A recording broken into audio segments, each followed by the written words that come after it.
జోగి రమేష్ చంద్రబాబు నాయుడు ఇంటికి వచ్చిన తర్వాతే వైఎస్ఆర్సీపీ పార్టీ అడ్రస్ గల్లంతైందని, ప్రజలు వారికి డిపాజిట్లు కూడా ఇవ్వలేదని కొల్లు రవీంద్ర వ్యాఖ్యానించారు. ఇప్పుడు మళ్ళీ చంద్రబాబు నాయుడు ఇంటికి వస్తున్నామంటున్న జోగి రమేష్ కు కోతలు కుస్తే తోలు తీస్తామంటూ తీవ్ర హెచ్చరికలు చేశారు. విజయవాడలోని మద్యం దుకాణాల్లో ఎక్సైజ్ శాఖ మంత్రి కొల్లు రవీంద్ర ఆకస్మిక తనిఖీలు నిర్వహించారు. ప్రభుత్వం ఆవిష్కరించిన ఏపీ ఎక్సైజ్ సురక్ష యాప్ అమలును స్వయంగా ఆయన పరిశీలించారు. ఈ సందర్భంగా వినియోగదారులకు యాప్ వినియోగంపై అవగాహన కల్పించారు. ఈ సందర్భంగా మంత్రి మాట్లాడుతూ కల్తీ మద్యం అంటూ తప్పుడు ప్రచారాలు చేస్తున్న వారిని ఎట్టి పరిస్థితుల్లోనూ విడిచిపెట్టబోమని హెచ్చరించారు. నకిలీ మద్యం అంటూ కుట్ర పన్నిన వారిని ఒక్కరిని వదలమని, ఎక్కడ దాక్కున్న వారిని పట్టుకొచ్చి చట్టపరమైన చర్యలు తీసుకుంటామని స్పష్టం చేశారు. బందర్ పిచ్చోడు పేర్ని నాని రాత్రికి రంకెలు వేసి ఉదయం అదే పోలీస్ స్టేషన్కి వెళ్లి గడ్డాలు పట్టుకుంటున్నారు. ఇదే వైఎస్ఆర్సీపీ నేతలు అసలు స్థాయి అని వ్యాఖ్యానించారు. శవ రాజకీయాల్లో ఆరితేరిన జగన్ ఇప్పుడు కులాల మీద చిచ్చు పెట్టడానికి ప్రయత్నిస్తున్నారు. ఫేక్ ప్రచారాలతో ప్రజలను భయపెట్టాలని చూస్తున్నారని ఆయన దుయ్యబట్టారు. ఆంధ్రప్రదేశ్ రాష్ట్ర ప్రభుత్వం ఎక్సైజ్ విధానంలో చాలా ట్రాన్స్పరెంట్గా మొట్టమొదటి నుంచి కూడా ప్రభుత్వం వచ్చిన దగ్గర నుంచి గత 5 సంవత్సరాల్లో జరిగినటువంటి వ్యవస్థను అంతా కూడా కరెక్ట్ చేసుకుంటూ వచ్చాం.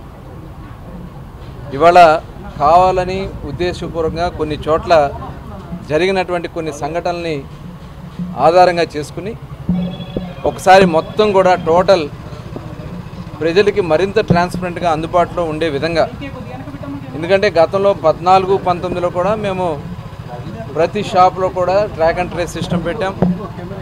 ప్రతి ఒక్కరూ కూడా ప్రతి బాటిల్ కూడా ఎక్కడ వేరే రకమైనటువంటి అవకాశాలు లేకుండా చేశాం. కానీ 1924 వరకు జరిగినటువంటి విధానం మొత్తం కూడా రాష్ట్రంలో విధానాన్ని అస్తవ్యస్తం చేశారు. ఇవాళ దాన్ని ప్రభుత్వానికి అంటగట్టే విధంగా కార్యక్రమాలు చేయడం కోసం కొన్ని కుట్రలు జరుగుతున్నాయని చెప్పి మొట్టమొదటి నుంచి కూడా భావిస్తూ ఉన్నాం. అందుకని ఇప్పుడు ఏపీ సురక్ష యాప్ అని యాప్ తీసుకున్నాం. ఈ యాప్ ద్వారా ఎవరైనా ఎప్పుడైనా ఎక్కడైనా వాళ్ళు కొనుగోలు చేసేటప్పుడు ఆ షాప్ దగ్గరే ఆ సెల్లర్ స్కాన్ చేసి ఇస్తారు. వాళ్ళు కూడా బయటకు వెళ్ళిన తర్వాత వాళ్ళ మొబైల్లోనే ఆ యాప్లో వాళ్ళు స్కాన్ చేసుకుని దాన్ని చెక్ చేసుకోవచ్చు.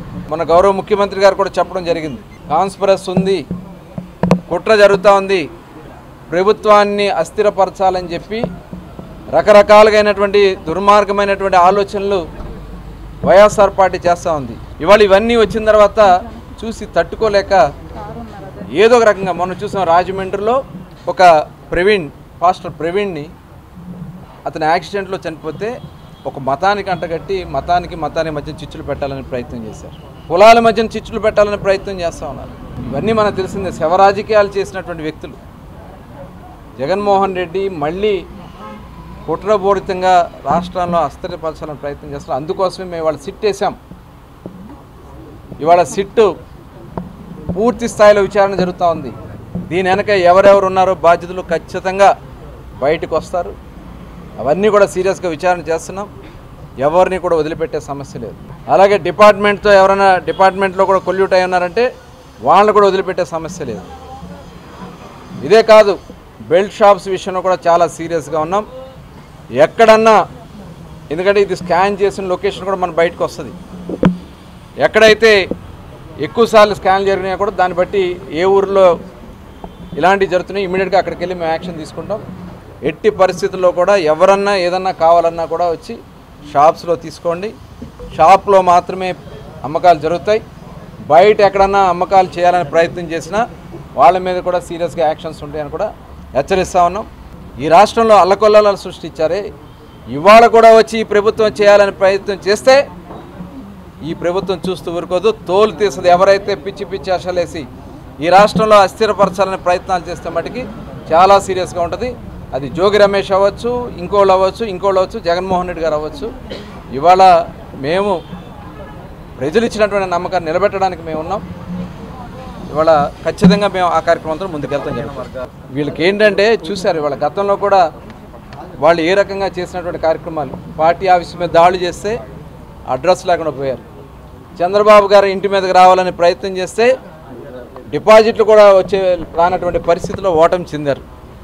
ఇవాళ ఇలాంటి ఆలోచనలు ఇలాంటి కార్యక్రమాలు చేస్తే ప్రజలు ఎక్కడా కూడా ఉపేక్షించరు. ప్రజలు కూడా తగిన బుద్ధి చెప్పారు. ప్రభుత్వం కూడా చూస్తూ ఊరుకోదని కూడా హెచ్చరిస్తాం.